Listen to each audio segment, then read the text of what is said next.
From one of Australia's former leading homicide detectives, this is I Catch Killers with Gary Jubelin. Today, I spoke to Ian Roberts, the former hard man of the NRL. We spoke about his career during a brutal era when on-field violence and the macho masculinity was the culture.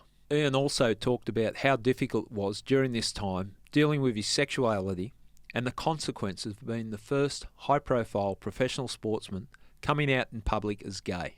We also had a deeply personal conversation about the emotional impact the murder of 17-year-old Aaron Light, a young man Ian was very close to, and the remorse he felt following Aaron's brutal murder.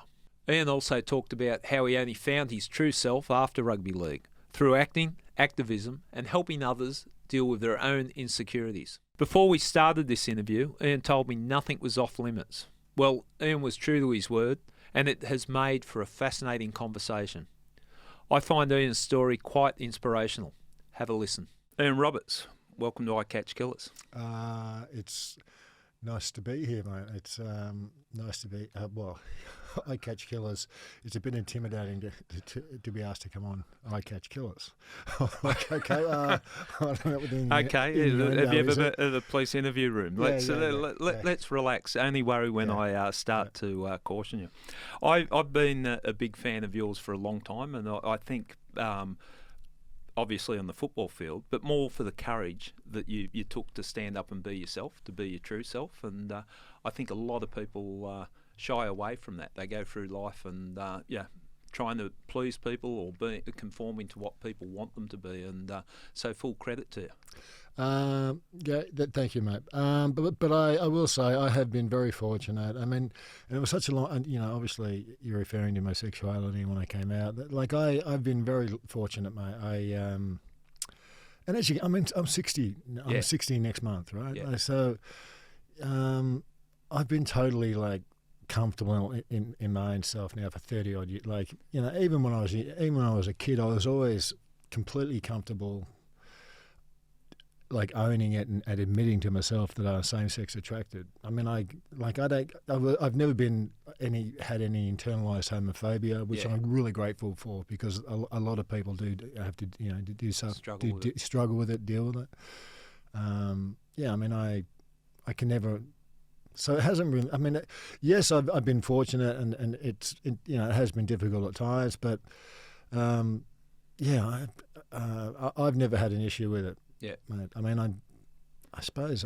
Even thinking back now, the first time I remember that I was different, if that's, I don't even know if that's the right word, way to use that word, but it would have been. I would have been 1972, and I only know that because there was a show called Checkerboard. And it was aired in 1972, and I went to the 50th anniversary about 3 years ago of this show. And it was the first, and this is why I know I was 7 years old. It was the first time two gay men had kissed on TV, and I was sat in the lounge room with my dad watching it. Yeah. This is gospel. And these two men kissed on TV, and I was like, that's what I do with my best mate Barry Riley, right? It was just kids being kids, right? I used to have a bit and my dad, and I just use the language my dad was like, those fucking queers make my skin creep, and I was like, I probably shouldn't tell Dad about Barry. Well, you know what I mean? But I went to that 50th anniversary. One of the gentlemen, Peter, is still alive. That was about 3 years ago. So I mean, but I even knew before that I was. But I also knew that it was something everyone else had a problem with. Obviously my dad's reaction was just of its day. Yeah. But I never struggled internally, mate. So I've always been really grateful that that I had that makeup, that I wasn't. You weren't. I didn't challenge myself with it, and I didn't feel that I was in any way dirty or wrong. A lot of people go through that whole experience. Yeah. Because you hear a lot of people talk about that type of experience, and that they suppress it and fight it, and the whole life, and it's enlightened when they come out, midway through their life. Yeah, I've never had that. I've never had that sense of feeling in any way internalised anything negative. Like I just haven't. And I consider myself really fortunate. That's why I say I'm fortunate. I've been fortunate. No, I understand. Well, as I said, I wanted to get you on for a long time, and the opportunity presented itself beautifully earlier this week when Johnny had lined us up to do a boxing session together. Johnny Lewis. It's so nice to see him. He's one of those rare human beings. I can honestly say, Johnny's one of those people you meet in life. You're a better person for having met Johnny Lewis. Like once you've knocked around and spent some time with him and seeing the way he lives his life and his philosophy, it's empowering. I mean, you understand what I'm talking about. 100%. He's one of those rare people. He's like if he's one of those people that if someone else ever said something, negative about Johnny, you'd have to say, mate, what's wrong with you? Johnny, there's you've got that wrong, mate. There's something wrong with you. Like Johnny he's one of those rare human beings. I love the guy, mate. Yeah. I think because as we were discussing the other day when we were training, that he's a mentor to so many people. But I think I'm looking for what that special magic is, and he just accepts people for who he is, and he looks for the good in people, and that seems to be the way it comes across. It doesn't matter to Johnny where you sit socially. You know what I mean? As long as you've got a smile on your face and you're respectful, that's everyone's an equal. Yeah, it's a good way to go through life, isn't it? Yeah, it's great. But I just it was kind of nice. Like I said, I haven't hit the pads or anything for a while, and then 10, 15 minutes into it, it starts to get back into your body. It's like things get in your body, like anyone that recall can't, and you start a couple of times you hit the pads really well, and just you can feel the strength in your. You think, that feels great. I remember. So that was kind of nice. But I will say, I'm 60 next month. The day after, and oh my God, I felt my shoulders felt like I was 100, mate. I was just, it says something, doesn't it? If you don't use it, you lose it. But I wondered if you were sore my shoulders particularly. But I've had issues with my shoulders now for a long time. But I do. Yeah, I'm not 20. When you're 20, like when you're 15, you're hitting about 20. You're never going to be 50 and 60, are you? That's for dead people, right? It's true, right? 100%. You can't even think about that. That's never going to happen to you. It catches us all. Yeah. Hey, you're a lot of things to a lot of people. Like you've had. I think even. I'm sure you describe yourself as an ordinary man caught up in extraordinary times and things, but you're a footballer, you're an actor, you're an activist, you've come out on so many different issues and you take a stand on things. I suppose the question, and trying to introduce you to the podcast here, how would you describe yourself? That's a tough question. That's I might have to boomerang and come back around. I had never thought of it like that. I mean, that's a really, I don't know if anyone's ever asked, how do I view myself as... I'll help you out a bit. In terms of what you've done in life, what you've achieved, and you've achieved good things in different areas, and success is measured in different ways. But you've followed your passions on different things. Do you see yourself as a footballer, or do you see yourself as an actor, or are you a combination of all those things? I think people are complex, mate. Age changes changes you as well. My views now, we all change. I'm like I said earlier, mate. When you're 15, 20, you're never going to be 60. Yeah. Everything changes. I think I look at my mum and dad and how they struggled. They really struggled. I'm a 10-pound pom. My mum and dad came out here. They would have been 27. They came in on a boat. So I would have been I was about 1.5. I had an older brother, Paul, and an older sister, Julie. They were a couple of years older than me. And Mum and Dad came out here with, less than about 50 quid in their pocket. They just, and it's kind of weird, but not weird. How do I say this? What I'm about to say is going to sound really negative. I grew up, and contradictory. I grew up in a very... it almost feels uncomfortable saying it. I just say it, I grew up in a very racist, misogynistic, homophobic family, but I grew up in a very loving family. Yeah, yeah. I know it sounds like my mum and dad. The truth is, my mum and dad left England and they brought their 3 kids with them because there was too many blacks coming to London. Right? Yeah. I'll just be honest. But my mum and dad's journey, while being here, my dad passed away 10 years ago, has been unbelievable. Like their journey in themselves. And you asked me who I was. I think my dad kind of answered that for me. My dad passed away 10 years ago. And just prior to him passing away, he got interviewed. The interview was about me, but they were asking my dad. And I have a younger sister too. My younger sister Kyla was born a couple of years after we got here. So I have 2 brothers, 2 sisters, and a brother.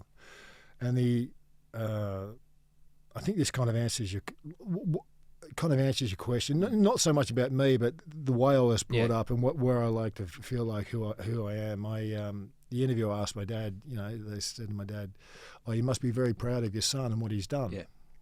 Referring to me and my situation. And my dad, it was like the best, the most.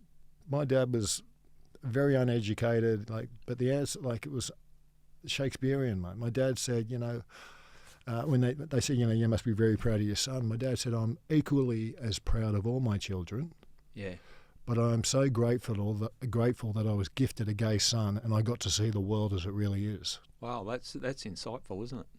It's true, but it, like adversity, adversity is what makes us. That's what you really see. That's what shines in people. I was I was like, where did that come from?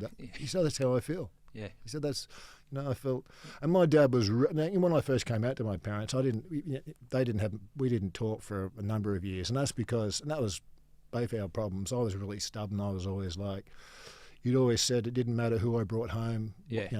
As I was growing up, you would love them, and because I brought home, someone of the same sex. My parents initially, wouldn't allow my then partner into the house, and so we didn't see each other or speak for a number of years. But just their journey, like that process of allowing change to happen. Yeah. I think that is what sometimes you just got to allow change to happen. It's like you don't have to agree with someone, but you can always have a conversation with someone. Yeah.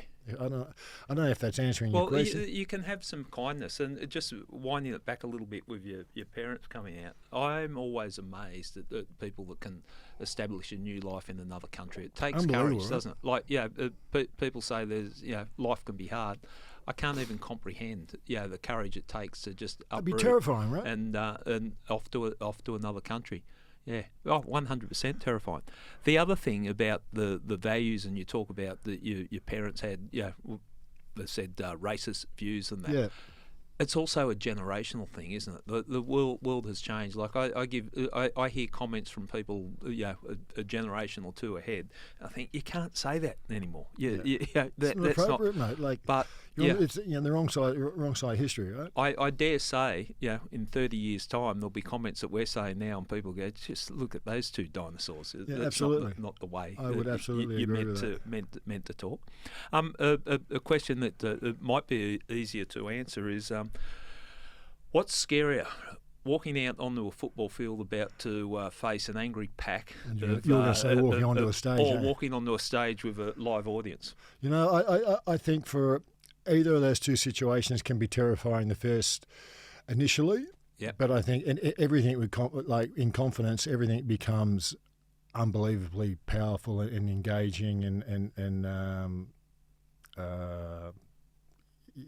I don't even know what the word is, but it becomes exciting. I mean, initially playing rugby league, first few times you play first grade, it's terrifying. For the first 12 months, really. Walking on stage the first few times as well, but there comes a it's almost like an evolution within yourself of growth, or I don't even know if that's the right description, but confidence. Once you start finding your own way, finding your own means, finding your own path, and the way you do things, there was a number of times during my playing career that I was playing like with. And I think any sports person will understand what I'm about to say. When you play with like just supreme confidence, it's like, you know, you hear that expression, things slow down, and you just get into this flow. Well, it really does. Like there is some, you know, it's probably happened to me half a dozen times in my playing career where I had patches for like a few months where everything was just, I was in control. I was totally confident that of my ability. I totally knew what I was going to do before I did it, and that kind of happened. But it took a long time to get to that point as well. You know, like my initial couple of years at South, I started playing first grade at South in '86. You know, I was terrified of my own teammates. That's true, but they were scary. Oh, mate, it was like I was 19, 20, right? I was 19, 20, and I was in this pack with Les Davison, like David Boyle, Mario Fennick, Wayne Chisholm.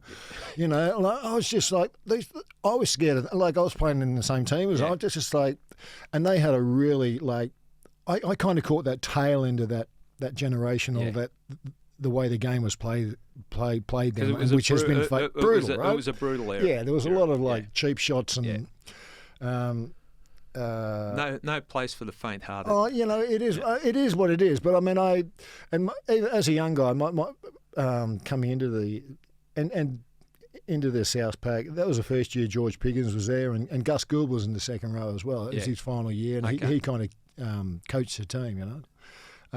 But I had a high work rate. I wasn't really I like 30, 40 tackles, whatever, and number of hit-ups. That was always my style of play as a young guy. But I did learn after a while. You kind of had to. It's almost like you had to mold yourself into something more than what was just basic, and that kind of seemed basic. What I mean by that is like, I mean when I left South in '89, it's like Les Davison used to cut guys in half and that, right? And I'm not advocating for that anymore, but I'm just saying, like, he's had this style, and I knew when I went from South to Manly, I just wanted to change my game a bit, be a bit more of an enforcer, and really take ownership of the game and the forward pack, and like, but you just have to, and that comes with confidence. And just the first couple of years at South, I was terrified most of the time. I mean, the first game I played was a Charity Shield. Yeah. And we were playing St George, and I was like, opposite me was Craig Young. Man, he was like a bit of a god. Like, he was one of my favourite players. I just like, he was like this oak tree, right? Like, there's no change. There's no change in his his shape from his neck, from his head down to his feet. Like, he was just like this. He's just a block. Oh, mate, he was like a redwood. And we used to have. I nearly said we used to have this move. Tugger, Craig Coleman. We had this this call called Henry. Yeah, it was the all in, right? Like, okay, so if you're little nippy halfback and Tugger the second scrum, Tugger walks through. Henry's on.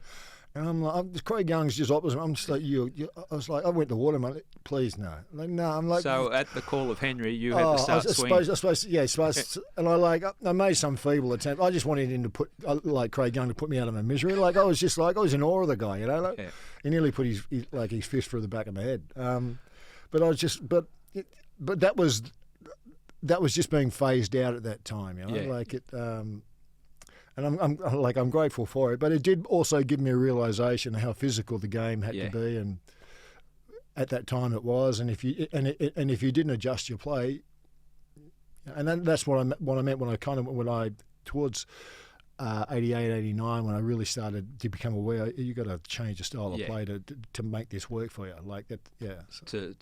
As the game is evolving, you've got to evolve too. I want to talk about your career, but before, I just want to get a sense of your growing up. Where'd you grow up? So, like I said, we were 10-pound Poms. We grew up in the hostel at Daceyville. We were there for 3 or 4 years when we first came out here. Then we moved to Maroubra. And that's back in our housing commission. We moved from Maroubra I went to Maroubra Bay School from kindergarten right through to high school. Then we moved to South Coogee, always in the housing commission. Yeah. And I think we left the housing commission. My mum and dad bought their first home in Botany. I would have been about 16 then, I think. Okay. So that would have been about 81. And was football always your passion, or was it? Well, my dad used to be a boxer. Right. Like Yeah. so I kind of learnt to box. Not learnt to box. I mean, Yeah. it's a hard way to describe it. But my dad used to train my brother and I. So I've kind of always been, and I've always been really. I felt really fortunate that my dad did that because for my own situation later in life, and I've always kind of been able to look after myself. Like not look after myself, but you get what I mean. But like I do, and I think, and I've been grateful for it. On a crime podcast. So often when I say about the benefits of people being taught self-defense, whether it's boxing or whatever style, it gives you the confidence to stand up for yourself. Yeah, and maybe you don't that's have what to it is. Prove yourself. Maybe that's what it is. I think it's a good thing. So I do understand what you're saying, and even in policing, I found the fact that I could look after myself, it helped. Like I could back it up if I needed to back it up, and. I think for me growing up, the hardest thing was. I only learned to read and write in my 30s when I went to NIDA. I was dyslexic, right? But that wasn't a thing when I was a kid. Wasn't diagnosed. Right? It wasn't dyslexia wasn't a thing. I was slow, right? Okay. And I always used to be. Well, this is one of those things. I was never in any way uncomfortable about being same-sex attracted and knowing that as I was growing up. But I was always incredibly shameful of not being able to read and write. Yeah. I was that kid. I got suspended loads of times, but I was that kid that if the teacher, and this is when we used to read out of books, you get up and read. You got to read a chapter. I'd make it about something else. I'd kick the table over, I'd storm out, or just throw a tantrum, get sent outside. And I kind of I used to be really ashamed of not being able to read and write. Like really ashamed. I repeated school classes years a couple of times, and that was always really embarrassing for me as well. That I was a couple of years older. You were hiding it by your behaviour to avoid it. I didn't talk about it. I was always in the special class, but you know that was always like so embarrassing. Like it was like really. And then they say there's that one teacher in your life. I like to mention this because this guy really did change my life. I went right through school not being able to. I was always pretty good with numbers, but so maths and science got me through. You can carry that. Yeah. But I could never read and write.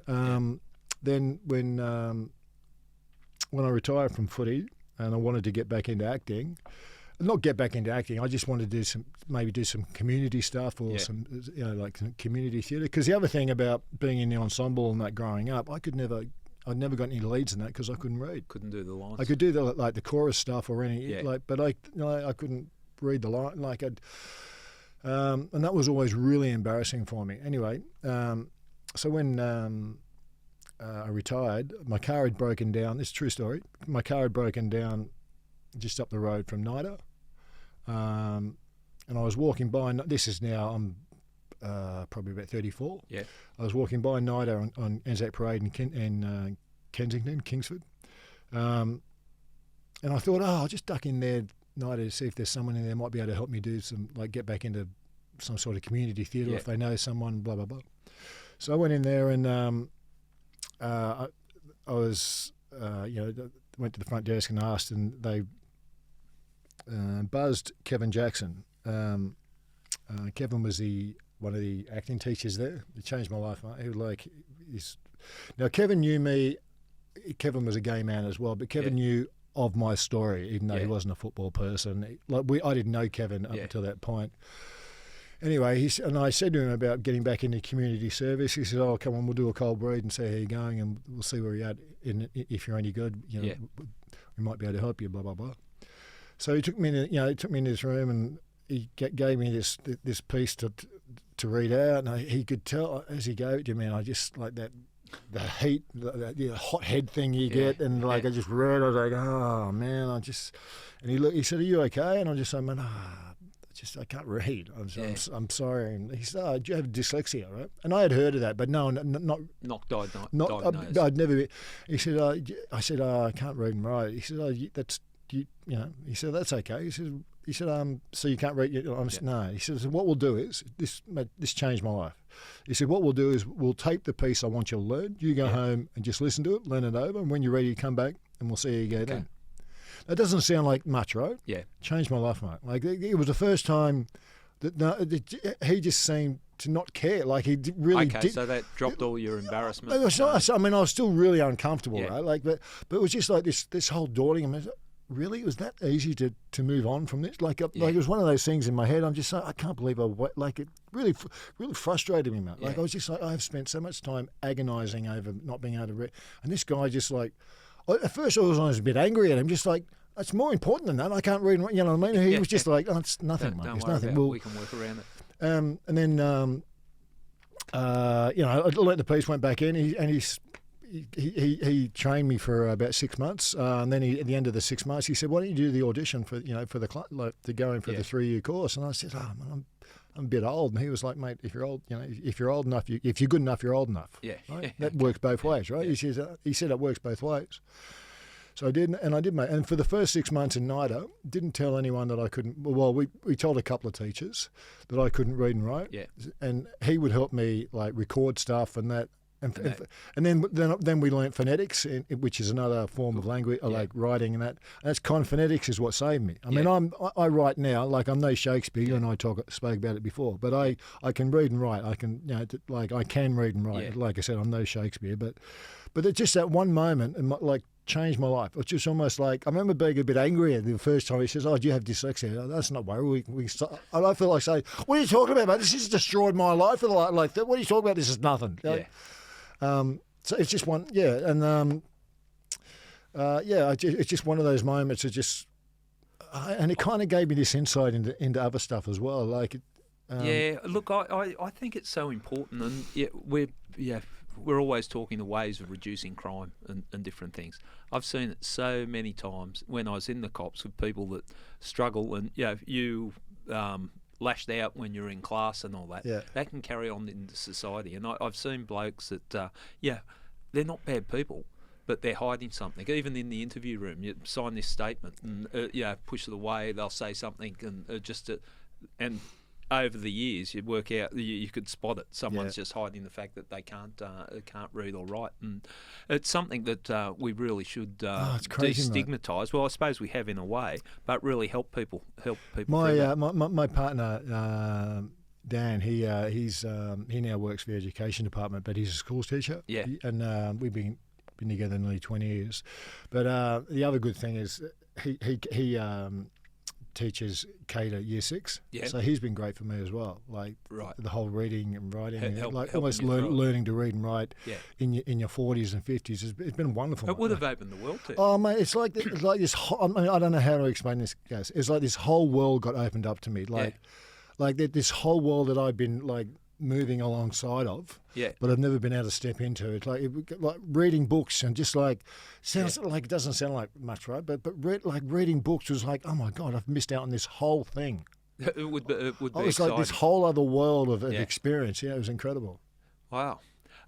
Okay, so your childhood, when did you realise football was going to be your career? At what point in time did you think? Did you have any aspirations to work in, I want to do this, or I want to do that? I'm a sparky by trade, electrician, right? So am I.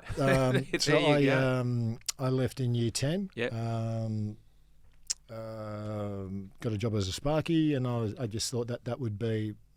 That would be it for me. I mean, like I said, my education was never really valued in my family. My two sisters were always going to be cleaners or secretaries, and my brother and I were either going to be like truckies or tradies.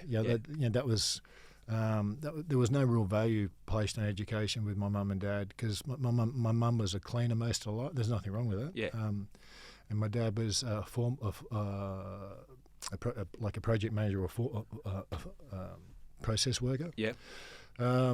So footy was, and don't forget, you're now talking at a time when this is like, the early 80s and that, like players were on 30 and 40 grand. That was right. Big money, right? And a lot of them were still working, doing the job. Well, we used to train at South. We used to train at like 4:30, so everyone could get home from work. Yeah.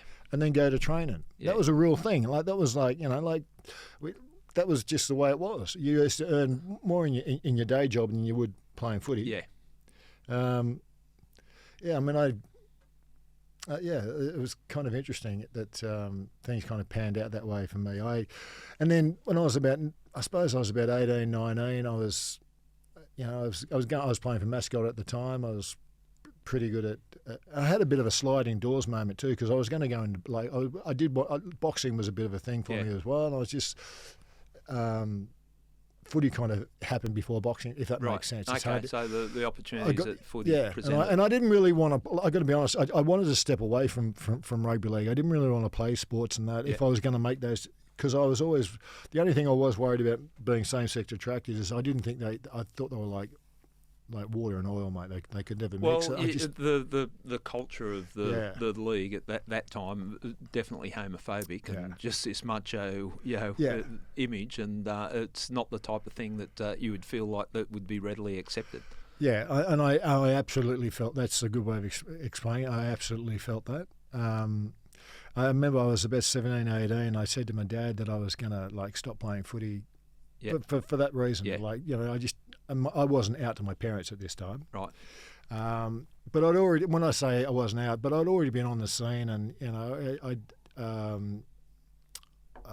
already been out, you know, the Oxford Street. Like it wasn't I was kind of out privately, if that makes sense. I was comfortable in myself.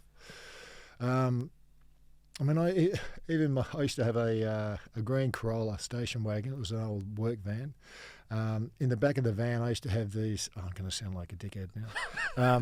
It's all right. We've heard a lot on this. I used to have these clothes in the back of my station wagon. It was like old military jackets, and I would go out, drive around the corner, and get changed into these and then go to the Exchange and down Oxford Street and Patches, and like in a flashy year. That whatever that, you know, that era was with the big hair and that sort of thing, and then when I come home, I'd get changed again before I went back and put him in the back of But that must have put stress on you, eh? Like but it was also fun, mate. The first time I went out in Oxford Street, I was about 16. You found your tribe. I say this all the time. I went to a place called Flo's Palace. I got the bus in, I think, the 396. And it was this whole other world got opened up to me. I felt like I'd had a crush on the barman, and then I left that place and I walked down the road to the Exchange Hotel. And for anyone of our generation, they would know the Exchange. And that as soon as I walked through those doors, I was like, oh my God, I found my people. This is where I belong. It was that whole 80s punk rock / you know. But then you go from that environment, then you're back in the football culture. It must have been a mindfuck. It was black and white. Like, it was very different. Yeah, but I do just, and I used to live for Friday and Saturday nights. It was anyway. So I was saying, like, I was at that stage, you know. I just said to my dad, I'm not going to play anymore. And my dad was, oh boy, and my mum and dad had really supported me, like taking me to, you know, and my dad was always the manager or something of the young teams I was playing, like a lot of parents are. They got to put not invested. My dad used to love it too, and I was playing good football as a young bloke. And my dad was like, and I was going, I'm going to step away. He said, oh, you can't, boy. You know, there's a big chance you'll. And so I promised my dad I'd give it one more year. And I got graded that year, you know. Like, if my dad hadn't have, like, kind of twisted my arm, and like, I would have definitely walked away, like, because I didn't think I just.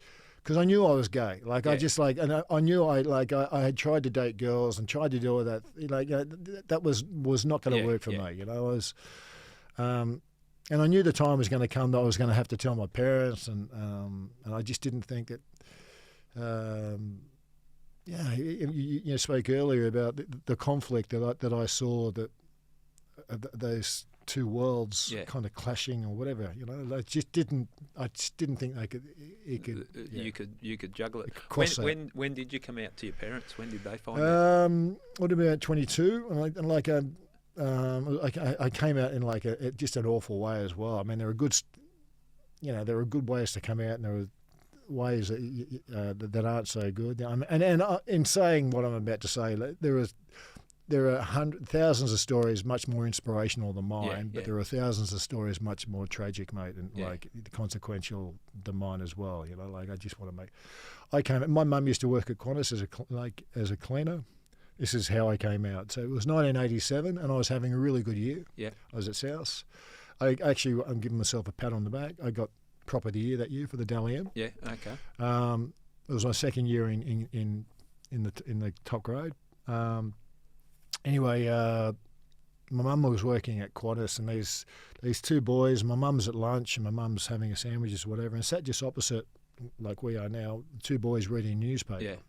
Now, boys just being boys with banter and just sledging and that type of thing, and them not realising that the article they were reading was about me, and not realising that the mother of that person was sat just here. So my mum's in complete. About the cringe. Is in complete earshot, and then I had been going out to Oxford Street, been doing that since I was 16, and I had had partners by that stage, and I'll just use the language that was used so you can understand. And I call this loose language, and the consequences and the effects that loose language can have, and the devastating effects it can have, mate.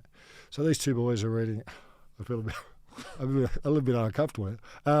These two boys are reading that article. Mum sat here reading her sandwiches, and one boy says to the other boy, that's Ian Roberts, he got caught sucking a guy off in Oxford Street.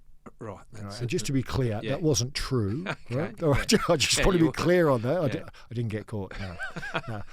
No. But that wasn't true. It's just two boys bantering. But you can imagine the effects that had on my mum, right? Like she was, and my mum. By that stage, people were like, I had people hecklers and that at the footy would scream stuff out, and it was definitely out there. My mum had to go home. She was she's not well.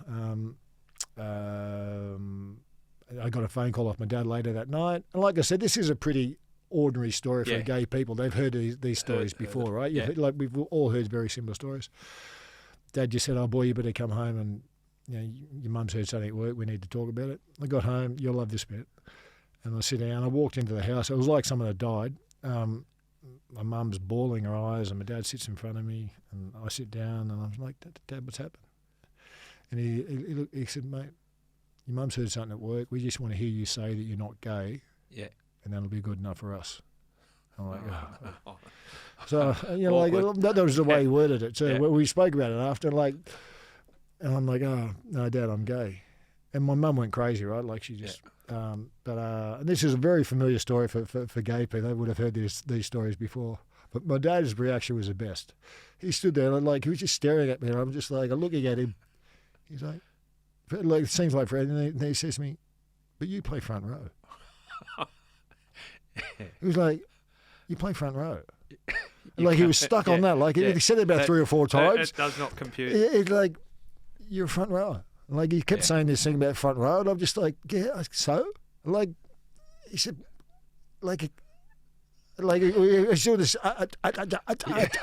it didn't compute, Anyway, it didn't go down well. I left the house. We did.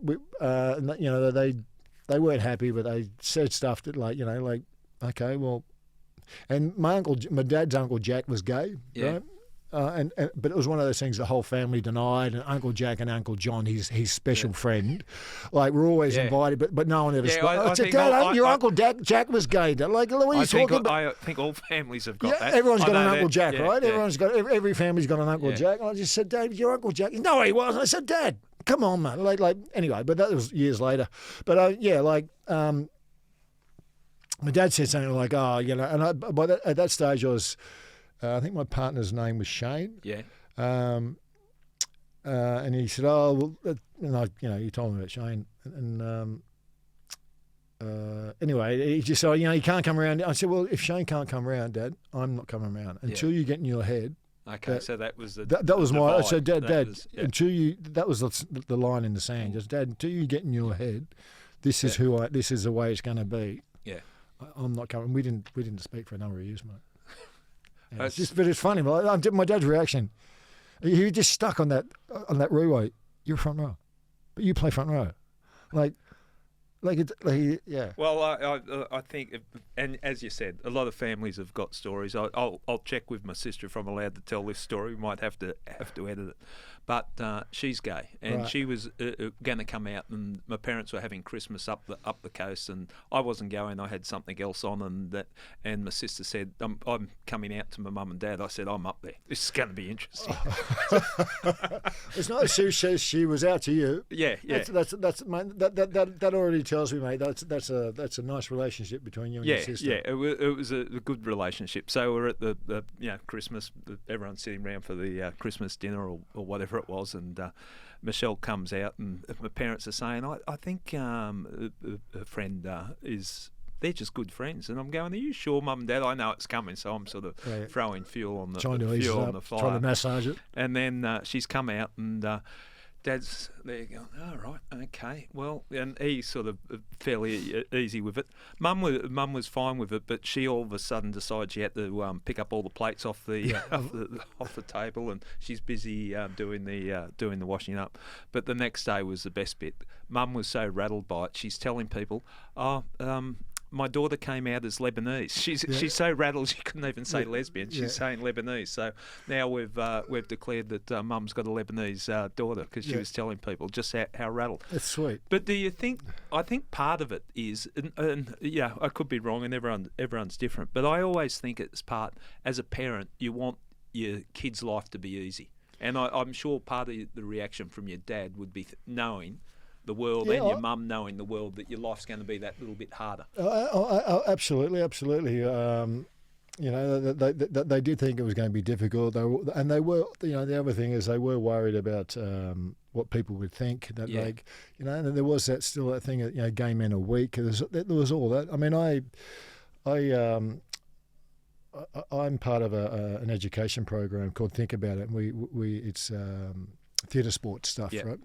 One of the a couple of the scenes that I'm involved in, we go out to corporations, and we started off doing the NRL. That's how it started, doing all the teams, and we touch on subjects. We do scenes where around misogyny, violence against women, homophobia, drugs in sport, and with the corporations, again, all those things about discrimination, and we get a couple of people up involved from the audience, and then we talk about it and how best they could have navigated. And I kind of tell that story about my coming out and the way we have a couple of scenes around homophobia and the best way approaches, and I told my mum that I've been doing that Think About stuff now for well over 10 years. I told my mum just recently, only a couple of months ago, that I do that scene, and I talk about.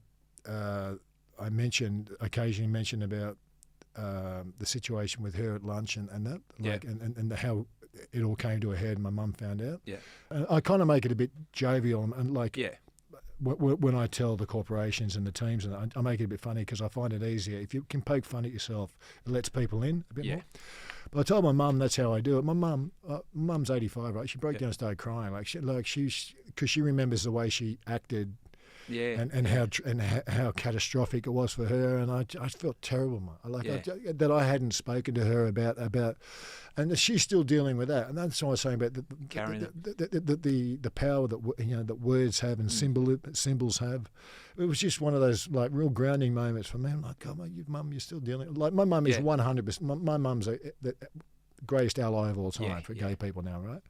But she says, she still feels how her initial reaction and what she thought about me, and how bad it makes her feel. How it impacted on you. I can understand that. That's what I mean about words. And loose language it's so damaging. Mate. Yeah. Okay, your football career. So you started playing with Souths. You spent 4 years there. Your football career is quite incredible. You played for. I've just got some of the stats here. You played for Australia 9 times for Australia? Yeah, about a dozen times, I suppose. I don't even know what the number is. 213 first grade games, South Sydney and Manly and Wigan and North Queensland. You played State of Origin. I've got a couple of things here. By the age of 21, Jack Gibson, who's sort of renowned as the guru of rugby league, described you as the best front rower in the game. And at one point in time, you're the highest profile player in the game and the highest paid player in the game. That's a long time ago, mate. And that's when you're talking about now. When I went to Manly, I got $200,000 a year. Yeah, and that was like that was when $50,000 was huge money. Yeah. I was fluttering, but and the whole Johnny gave me an insight the other day. Johnny's the one that took me over the Manly, mate. He really took me under his wing, mate. He was such a champion, mate. George Pickens didn't talk to him for a week. Yeah. But in the end, he begrudgingly started speaking. He was a champion, mate. Yeah. I went to Wigan too. That was at the end of '86. Yep. That was great. That was wonderful. That's where I teamed up with. I met Graham Lowe. Yeah. I'm still best friends with Lowe now. From New Zealand, coach. The whole Wigan experience was quite extraordinary too. That was in '86. We played against the Kangaroos and all that. That was probably one of my best games I think I'd ever played against the Kangaroos. Yeah. It was one of those moments for me where I just started to find my ability and have confidence in myself. Yeah. I've been very lucky, mate. I've been very fortunate. What your teammates at South? You hadn't come out publicly at that point in time, but I think you described it as the world's best or worst secret. Worst kept secret. Secret. Yeah. I mean, South is it was. I don't know how to explain this. I remember George Pickens took me aside at training one day. This would have been about '87, and just mentioned it to me. He said, "Oh, there's a lot of stories about you. Yeah. You might." He was doing it solely to protect me, right? Yeah, he was from that generational thing. He's like, it's not a good look for you, whatever. You've been seen, and he wasn't asking me if I was gay. He just knew I'd been going up to Oxford Street, and I just said to him, George, I'm playing good footy, mate. Like this is about it would have been about '87. Yeah. I said, I'm playing pretty good footy, aren't I? He said, yeah. I said, I don't know, George. That's not what I'm here to, And he was like, yeah, you're right, mate. Like he was really like it's always like he had that, you know what? You're right. You're playing. When it's all said. And no, but what I mean is like he's like, if that's why you're playing good footy, keep doing that. Like it was one of those. It was one of those moments. He's just like, like I was really comfortable with it. Like that's what I mean. I was just like, I think it kind of he like, no, he's right. He's playing good footy.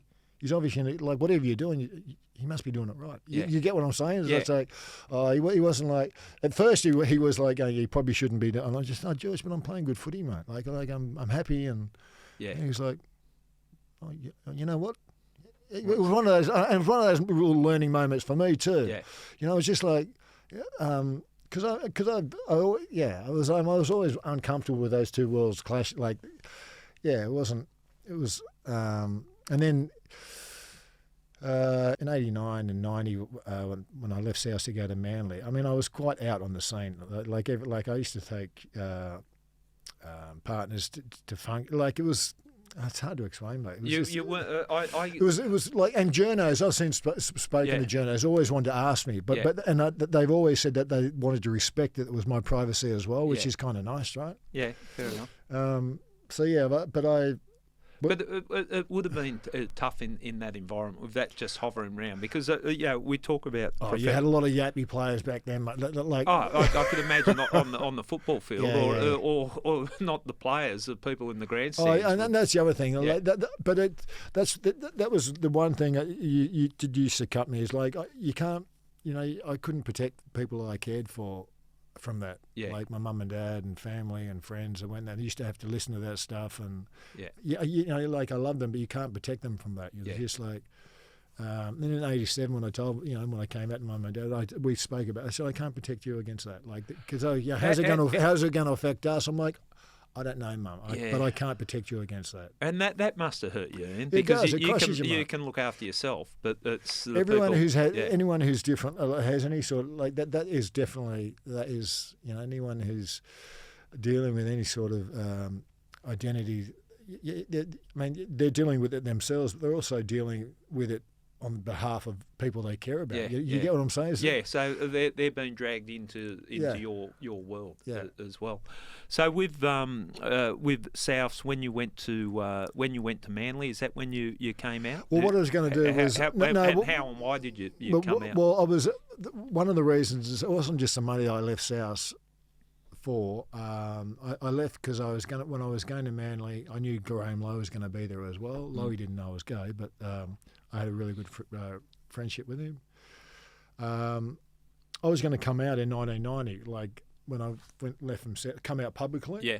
But I'd always had this thing as a young person and with my mum and dad that I shouldn't have to come out. Like I said to my mum and dad, whoever I bring home should be good enough for you. Like if I say, Mum and Dad, this is my partner, that should be enough. Like I've always been I was always like that.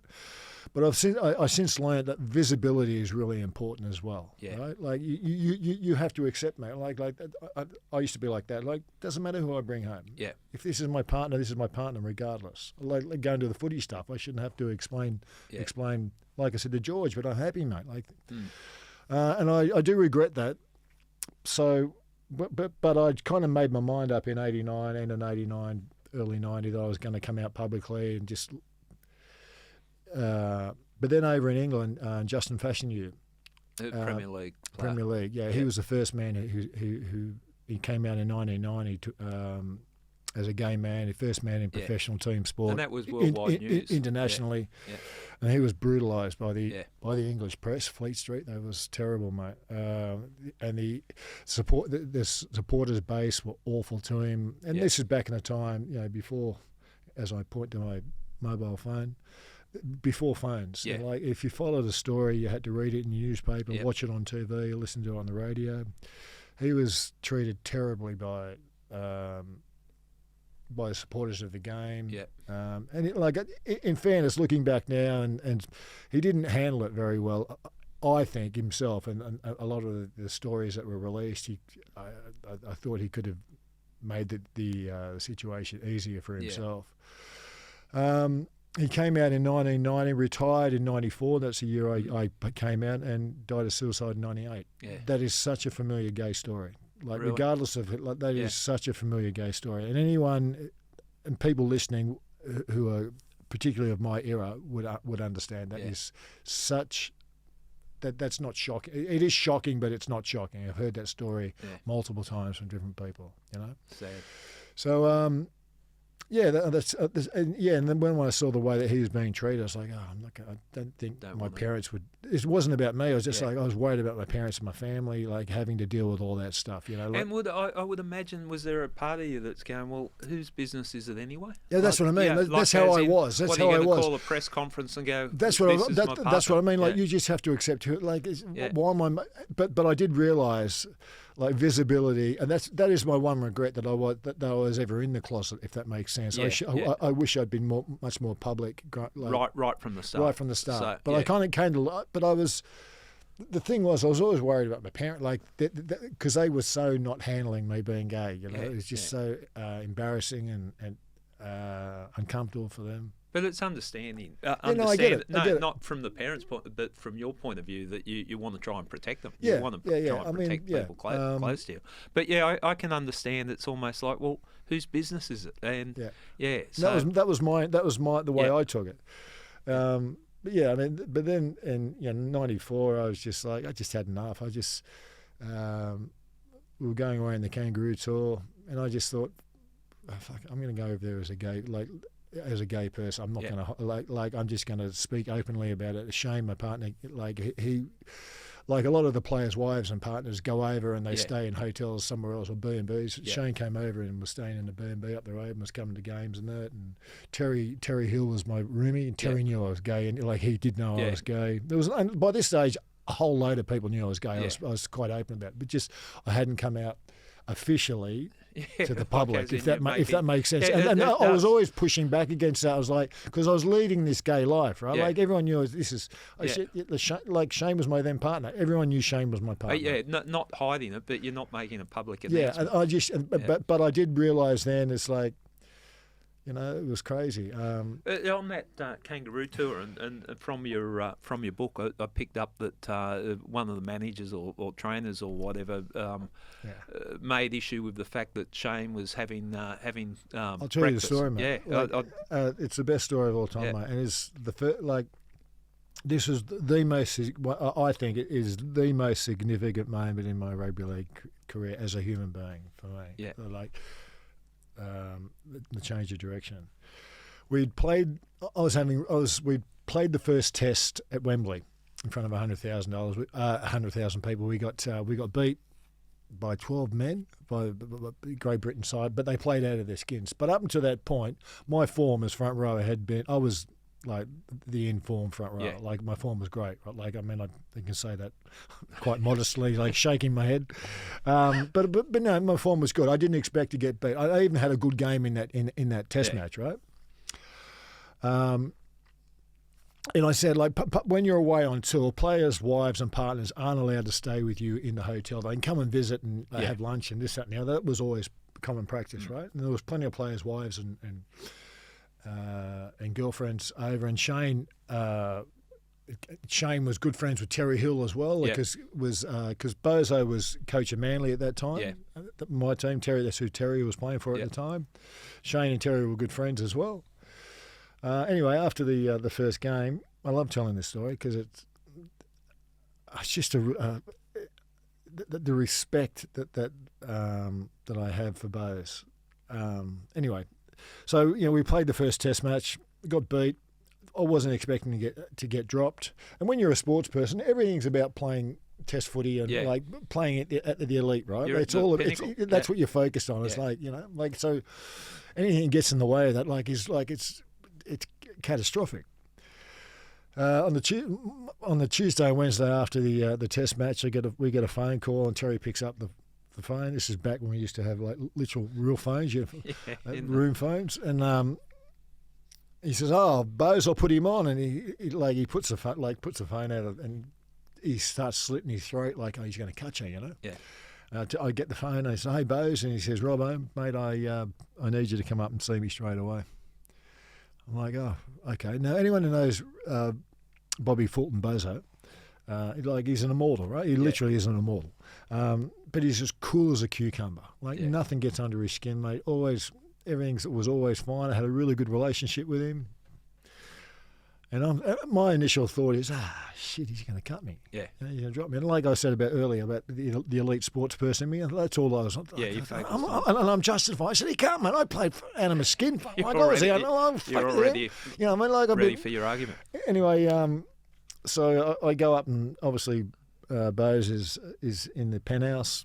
Go up to the top level.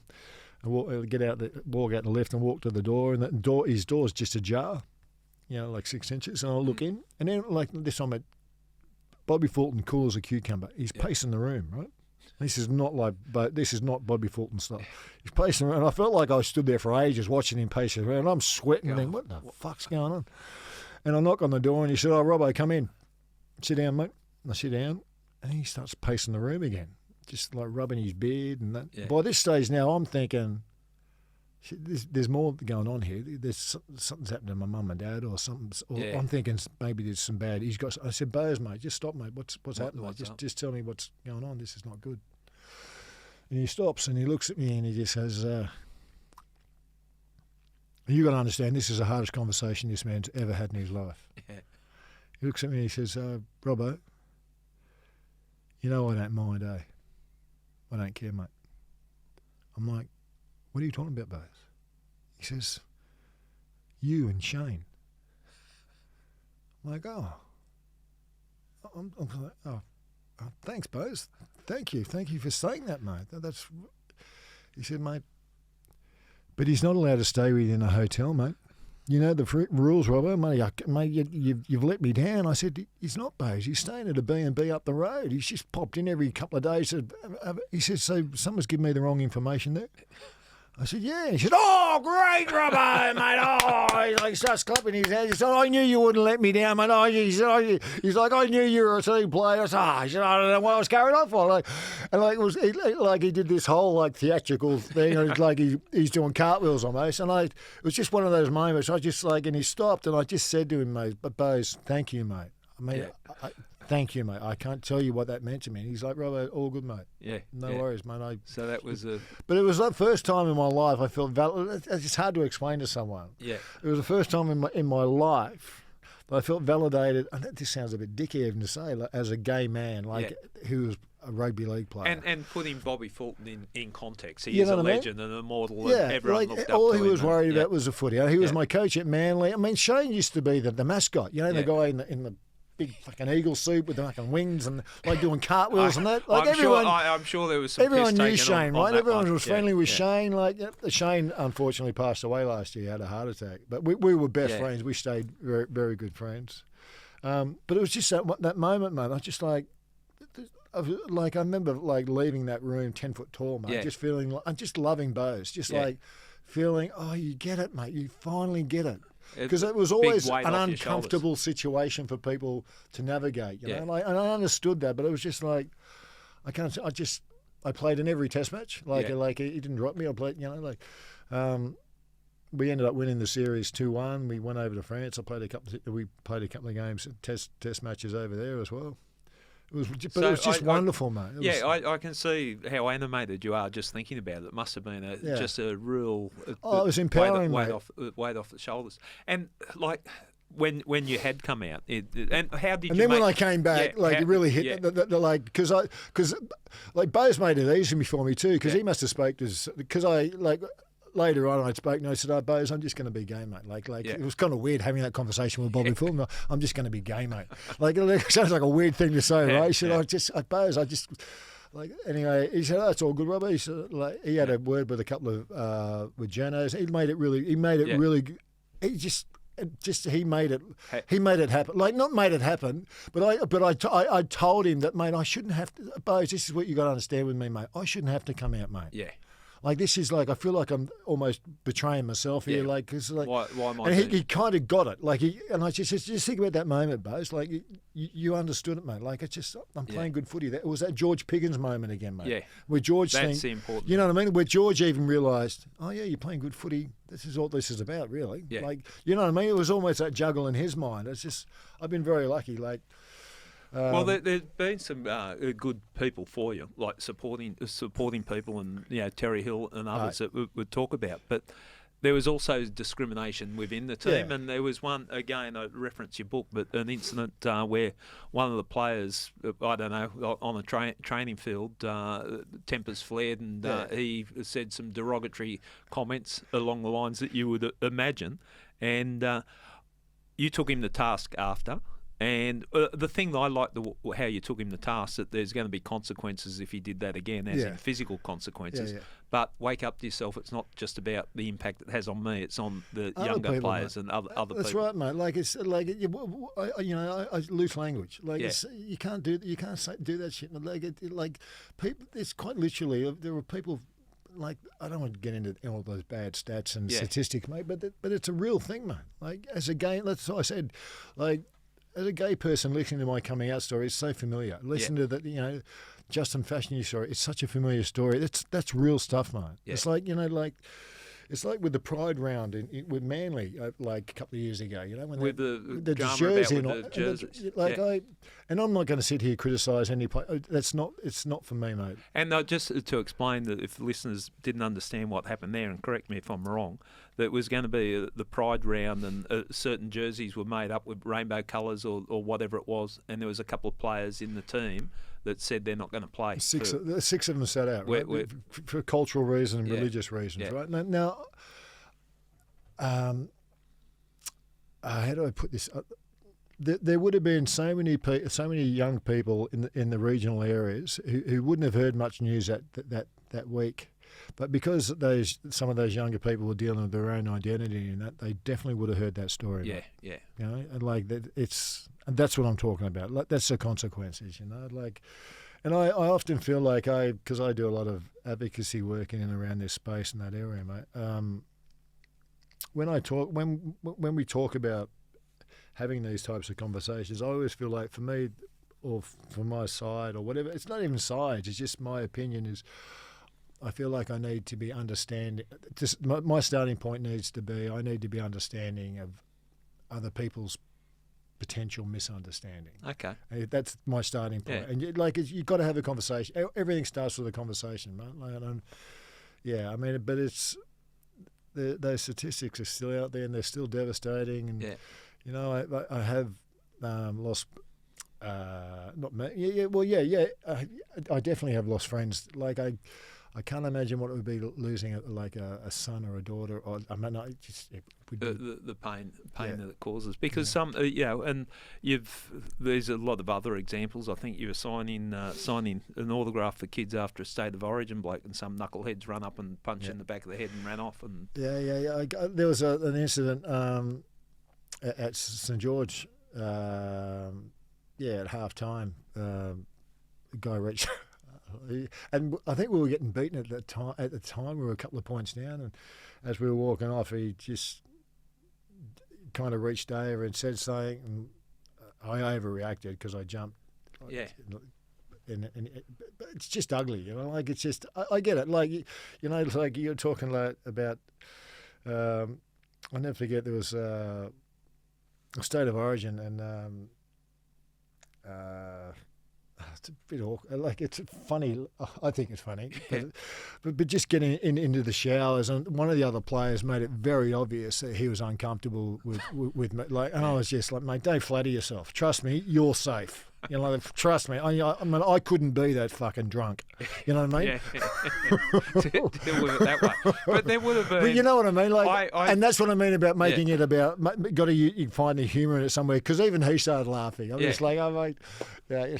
I understand, and the irony of the situation you found yourself in. You were in a culture that would have been, out of all the cultures you could find yourself in, that would have been one that really struggled. But it also, in the end, when people accept it and embrace it, it brings the team closer together, mate. I mean that with you would have had people wanting to back you up. But it just brings the team together too, mate. Like it, like blokes like Steve Menzies and Terry Hill and Jeff Tuvia, like they were so fantastic, embracing, and Jack Earls, like it was wonderful. But it was, I would say, mostly the generation younger than me.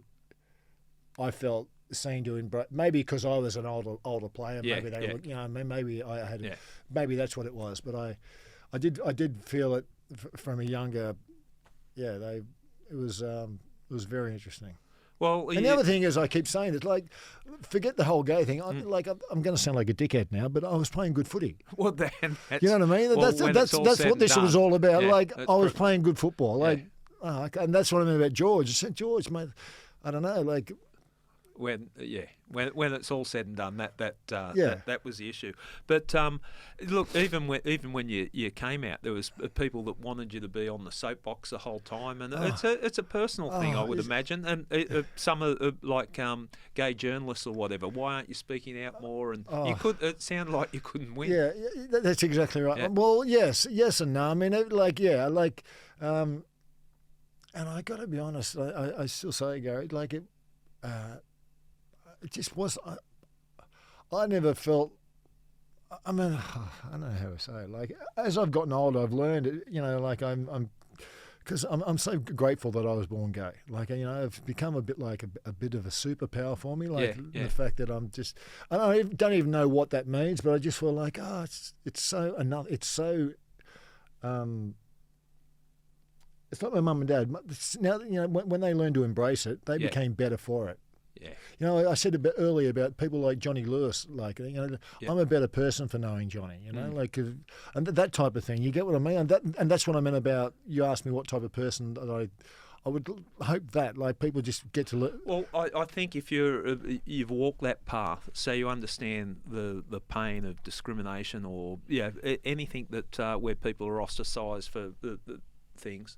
the damage that can be done. And the damage that is done, mate. I mean, Yeah. you know, like there have been some situations that have been really ugly. Like, Well, you know, I yeah. haven't touched on any of that stuff. Well, but- we're going to touch on it in part 2 and what happened with young Aaron Yeah. and the impact that had on you. But there was that the time where you were coming out, and you were the like I'm saying from a member of the public, you were the poster boy of rugby league, and then when you came out, it was big news. Everyone knew about it, but that was also when AIDS and the Mate, perception. I don't know. the I was so discrimination. I've been blessed, mate, like that I didn't pick up the HIV virus. Yeah. Mate. Like I had my first 2 partners both passed away with HIV. Yeah. Right. But I was quite promiscuous. Not promiscuous. But I was quite on. You know, in the early '80s, I was on Oxford Street. But there was a lot of hate put on gays because of that. Yeah. Well, the misconception, or whether that's where the disease generated from or whatever. But it was all caught up in that time. Yeah, very the much. time and place. It was a there was difficult. the whole bowling ball. The Grim Reaper. The Grim Reaper. Yeah. Yeah, no, it was a hard time, and then there was also misconceptions on you're gay, pedophiles. That's another thing that plays into it. So, yeah, it was a tough period of time you went through, but but you know, I'm great. You know, it sounds weird looking back now. I can say I'm grateful. Yeah, I'm grateful. Yeah, well, we'll come back in part 2, and look. I say up front, it's hard because I know it's had an impact, and you know we sit here with I Catch Killers, a crime podcast, but this is where crime touched you very personally when young Aaron Light was murdered, and we'll talk about that. Talk about a period of time that you described as the most content period of time when you left football and you're in NIDA. Doing the acting training to become an actor and all the other things you're doing. So if we can, we'll take a break and we'll be back shortly.